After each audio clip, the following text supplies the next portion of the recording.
All right, class, we have an exam coming up next week to make sure you're all ready. Since I have nothing to review with you, we will start the next chapter. Professor, is there any way that you could access the practice problems for the exam? Yeah, the textbook is great and all, but I'd love to get a chance to practice some problems. I agree. Right now, I'm not sure how to tell whether I'm ready for the exam. I seem to understand the material when I read it, but I need to be able to apply it on the exam. The textbook should have some practice problems for you. I don't understand why Professor Klein doesn't let us have access to past exams. It's torture. Yeah, I have a friend in this class too, different teacher, and the average for the first test was decent. For this teacher, I'm not sure what to expect.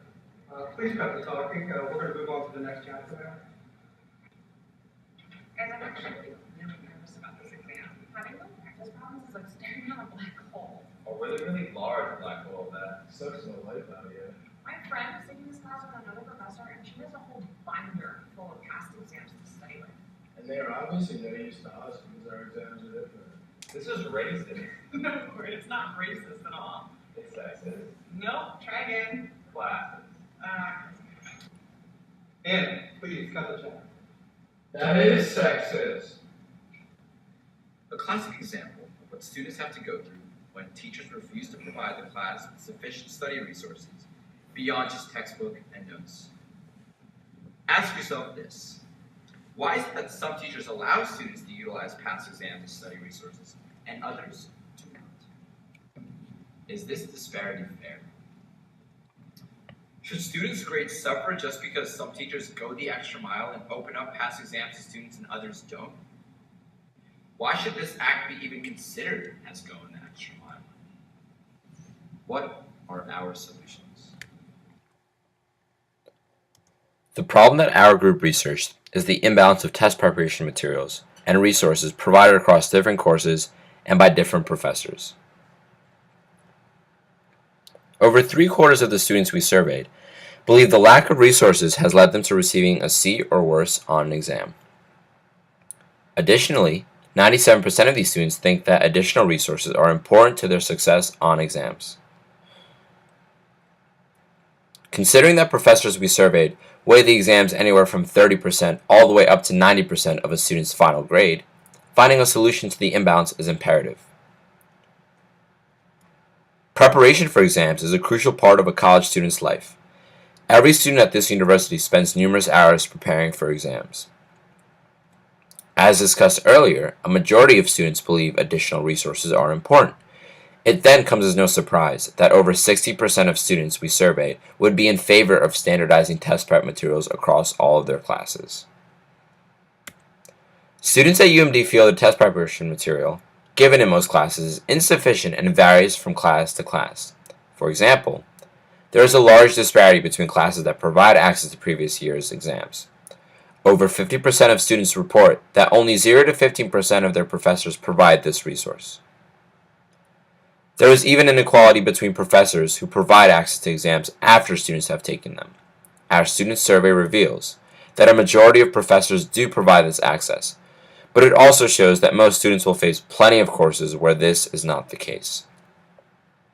So according to our survey, which resources would students like to be standard? 90% would like access to previous tests. A test bank could be established containing prior year's exams, question and answer examples, and general exam layout. 80% would use study guides. Over 60% would be interested in study sessions. Professor or teacher assistants could provide monitored study sessions allowing for student questions, practice problems, or general exam review. A majority would like access to videos and additional study materials. This clearly points back to the student's main perspective. They believe these materials will help them succeed on exams and in their classes.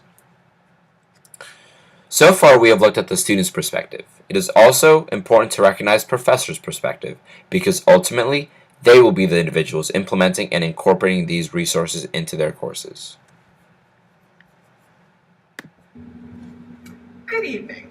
We're here in sunny California with Mr. Edwards, engineering professor at the University of Maryland, College Park. Why are we in California? Who knows? What I do know is that there's growing concern among college students that they are not getting the proper study tools to prepare for important exams. Mr. Edwards, how's your wife doing? She's doing great. Thanks for asking. Amazing. What are your thoughts on giving students access to past exams to better their studying experience? I personally think it's a very good idea. The engineering department, the way we do things often is teach concepts in class and test the students on applying these concepts in real-world scenarios. So giving the students the extra boost by allowing them to access past word problems and questions is only helping the student understand the material and practice more of what they learn in class. Do you think that there should be a standardized procedure on allowing students to get access to past exams for all classes? For the engineering school, yes. For other schools, I'm not so sure. Thanks, Mike. Tell your wife I said hello. Will do. Good evening. We're out here in dark and depressing Alaska with Mr. Dukes, marketing professor at the University of Maryland. Why we're in Alaska? Couldn't tell you. But what I can tell you is standardizing test preparation materials is a top issue for college students. What are your thoughts on this week's episode of Grey's Anatomy? Funny you should ask. I was actually... I agree. Anyways, moving on, do you think it's important to make sure college students have access to standardized test banks and prior exams when studying? It's important for students to get proper resources, but I think giving students access to prior tests is making things too easy. We want to challenge students and give them the opportunity to make the connections between the concepts and real-world applications. Spoon-feeding them would only hurt them in the long run. How would it hurt them? In the real world, when a client comes to you with a problem, you're not going to be able to use past answers to solve the client's problems. Each situation is unique, and the key is to be able to recognize and use certain theories and pieces of knowledge in certain situations. Thanks for your time. Our professor survey showed that exams are the primary tool that most professors use to measure a student's understanding of course material. Over 70% of them reported that the exams count for at least half of a student's final grade. Considering this, it is interesting to note the difference amongst professors when it comes to providing past exams to students. 53% of those surveyed reported do not provide this resource. Additionally, almost 12% only do it rarely. Professors had some interesting insight as to why this is. Here are some examples of what they had to say. I reuse many of the questions. I provide a study guide and an in-class test preparation session. I think using old tests is a form of cheating. I think students should have a complete file of previous tests in every course. I want students to study the material, not the exams. With so many varying perspectives, how should we proceed? Just because professors have widely different perspectives doesn't remove the problem. We still have outstanding students that are entering exams feeling vastly underprepared and under-equipped by their professors.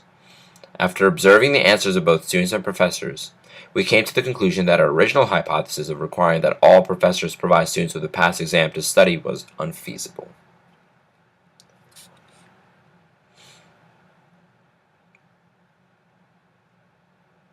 First of all, we realized that our recommended solution expected that the problem was a one-size-fits-all issue.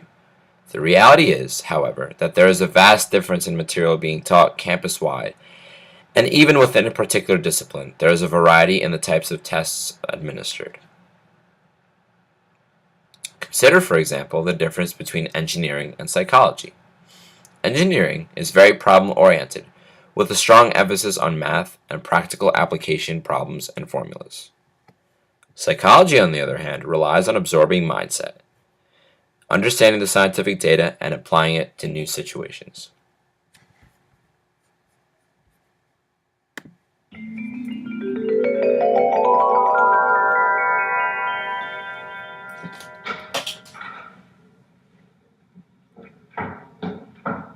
Hey, want to know something? Yeah. We can reach a compromise. Here's all we have to do. The University of Maryland has a structure that enables students to bring about positive action and change to the university. If students are willing to take the initiative, they can affect change at the university.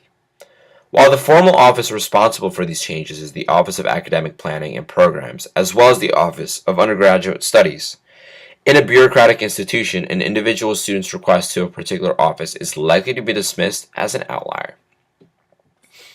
One of the most effective ways students have brought about change at the University of Maryland is to create a petition to be brought to the attention of these offices. Some students have created petitions via change.org, which enables students to create a proposal for change and gain the support of other members of the University of Maryland community to effect the University of Maryland Senate.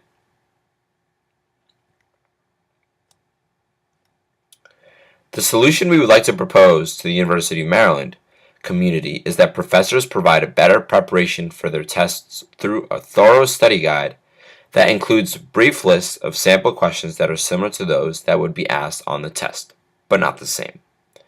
The questions would be aimed at giving the students an understanding of how the material would be tested, to understand how to appropriately apply the material and concepts learned, and an opportunity to practice applying the concepts to test-like questions. And that, my studious friends, is how we should go about solving this issue.